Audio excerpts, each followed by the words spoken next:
وعلیکم السلام ورحمۃ اللہ وبرکاتہ۔ آپ نے سوال فرمایا کہ کسی خاص مذہب میں موجودہ زمانے میں کوئی فالو کرنا اس کو صحیح نہیں ہے کیونکہ صحابہ کے زمانے میں کوئی ایسے خاص قسم کے مذاہب نہ تھے۔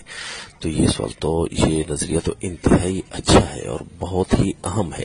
کہ ایک آدمی کہتا ہے میں صرف اور صرف قرآن حدیث اور صحابہ ہی کو مانتا ہوں، اس کے علاوہ کچھ نہیں مانتا، تو یہی تو مقصود زندگی ہے۔ بس قرآن پاک کے اندر اعلان آتا ہے، انبیاء کی دعوت ہے فاتقوا اللہ واطیعون، اللہ سے ڈرو اور میرا کہنا مانو، بس یہ انبیاء کی دعوت یہی رہی ہے۔ اور آپ صلی اللہ علیہ وسلم نے ارشاد فرمایا کہ چونکہ اب تمہارے پاس براہ راست انبیاء نہیں آئیں گے کیونکہ میں خاتم النبیین ہوں، تو میرے بعد صحابہ اکرام تمہارے لیے مشعل راہ ہے، بلکہ خود قرآن میں بھی اعلان ہے فَإِنْ آمَنُوا بِمِثْلِ مَا آمَنْتُمْ بِهِ فَقَدِ اهْتَدَوْا، اے لوگو اگر تم نے ایسے ایمان لایا جس طرح کے صحابہ اکرام ایمان لاتے ہیں تو بس تم ہدایت یافتہ ہو۔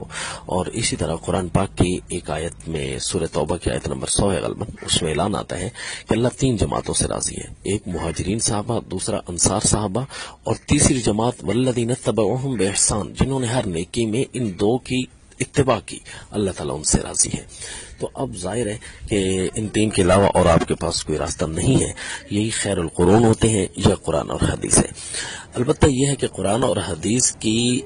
منمانی تشریح کر دی جاتی ہے اصول سے ہٹ کر، یعنی اصول عربیت سے ہٹ کر یا اصول حدیث سے ہٹ کر، تو اس سے فرقے پیدا ہو جاتے ہیں۔ اسی طرح حدیث کی منمانی تشریح کی جاتی ہے اپنے ذہن کے مطابق اصولیات سے ہٹ کر کی جاتی ہے، تو اس وجہ سے فرقے پیدا ہوتے ہیں۔ فرقے کا معنی بھی یہی ہے، فرقہ جدائی کو کہتے ہیں، یعنی کس سے جدا ہونا، یعنی قرآن حدیث سے جدا ہونا، بس قرآن حدیث سے جو بھی جدا ہوتا گیا وہ فرقہ بن جائے گا۔ تو اس وقت آپ بے شک کسی بھی خاص فرقے کو فالو نہ کریں،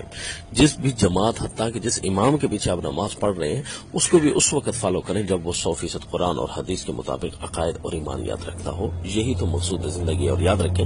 ہم نے جب سے اپنے سوشل میڈیا ایکٹیویشن شروع کی ہے تو اس میں سب سے پہلے اپنے دوستوں کو یہی کہا ہے، جب سے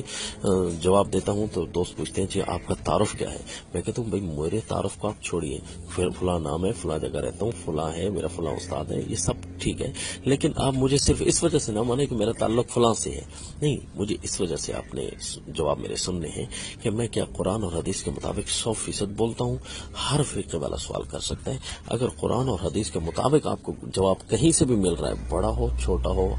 کالا ہو گورا ہو، عربی ہو اجمی ہو، کوئی بھی ہو، تو آپ اس کو فوراً فالو کریں۔ شرط یہی ہے کہ وہ صحیح قرآن اور حدیث سے ہی بات کرتا ہو۔ السلام۔